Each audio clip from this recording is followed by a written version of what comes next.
Assalamualaikum warahmatullahi wabarakatuh. Mari kita bahas mengenai contoh perhitungan rekonsiliasi fiskal.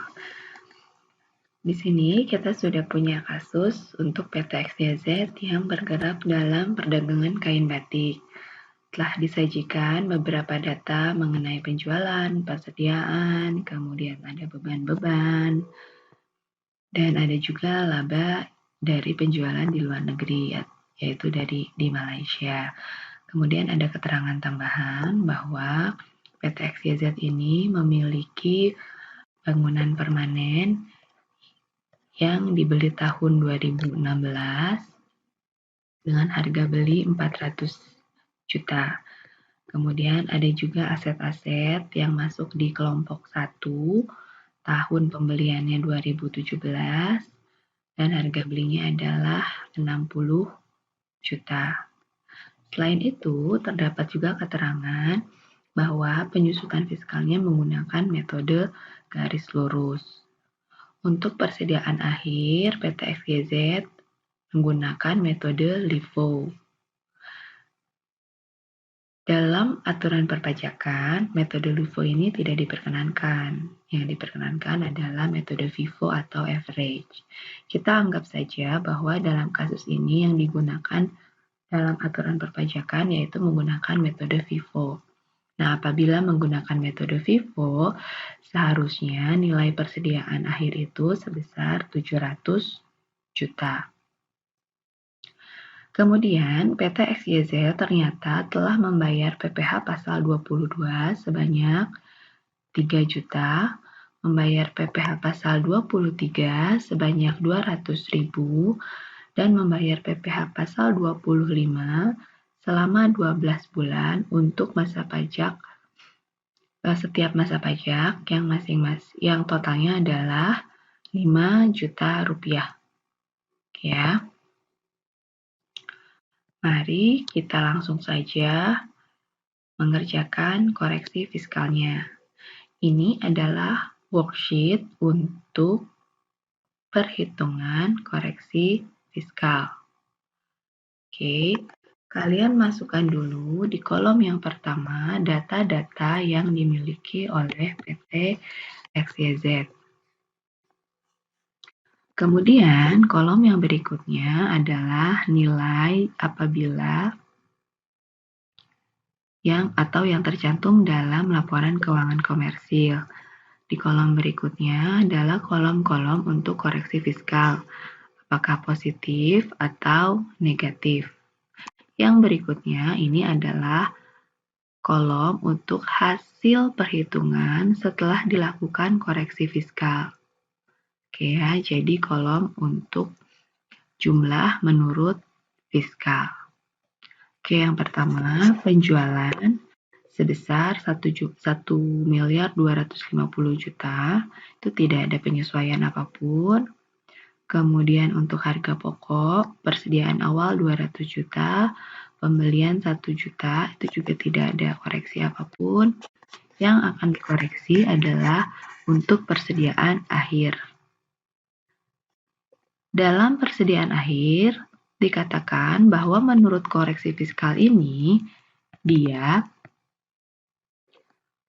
melakukan perhitungannya dengan menggunakan metode LIFO. Sementara metode LIFO ini tidak diperkenankan. Yang diperkenankan adalah metode FIFO. Nah, apabila menggunakan metode FIFO, harusnya nilai persediaan akhirnya adalah 700 juta. Sehingga harus dikoreksi sebesar 20 juta. Oke ya. Koreksi ini dilakukan untuk koreksi negatif. Oke, karena kita harus mengurangi nilai yang komersil 720 juta menjadi koreksi fiskal menjadi nilai fiskal 700 juta. Yang berikutnya adalah beban-beban.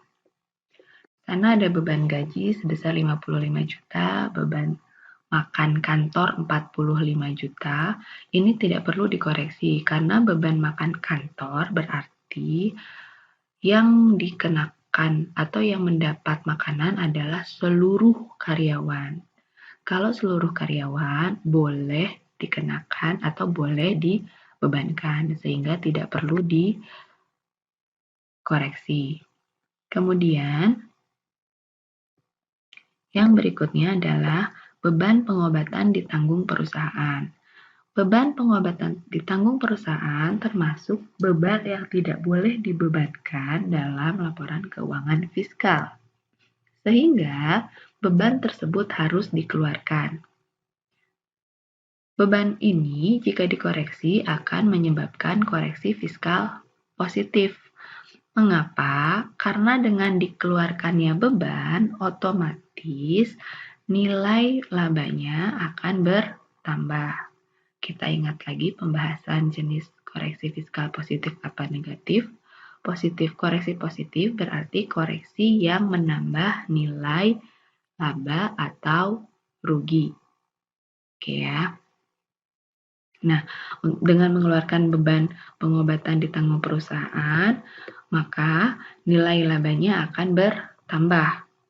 Karena kenapa? Nilai bebannya yang berkurang. Sehingga beban pengobatan ini menjadi 0 dalam koreksi fiskal. Yang berikutnya, beban training karyawan ini diperkenankan sehingga tidak perlu dilakukan koreksi. Kemudian beban seragam satpam pun diperkenankan. Yang berikutnya adalah beban sanksi administratif pajak.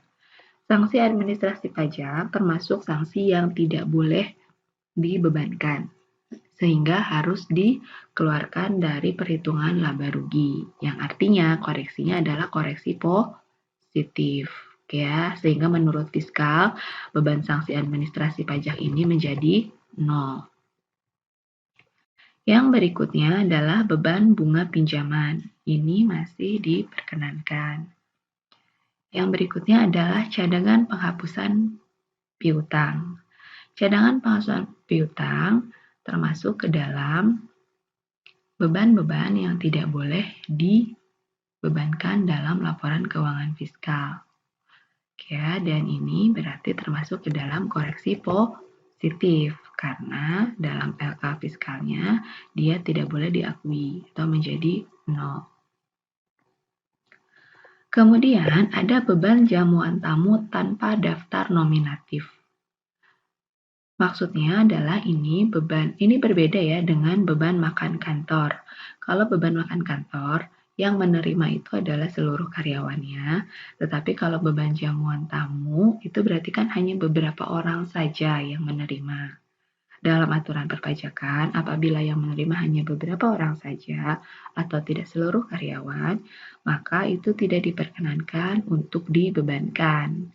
Maka harus dilakukan koreksi positif. Ya, sehingga dalam laporan keuangan menurut fiskalnya menjadi 0. Kemudian ini ada beban listrik dan telepon kantor masih diperkenankan, PBB dan biaya materai masih diperkenankan,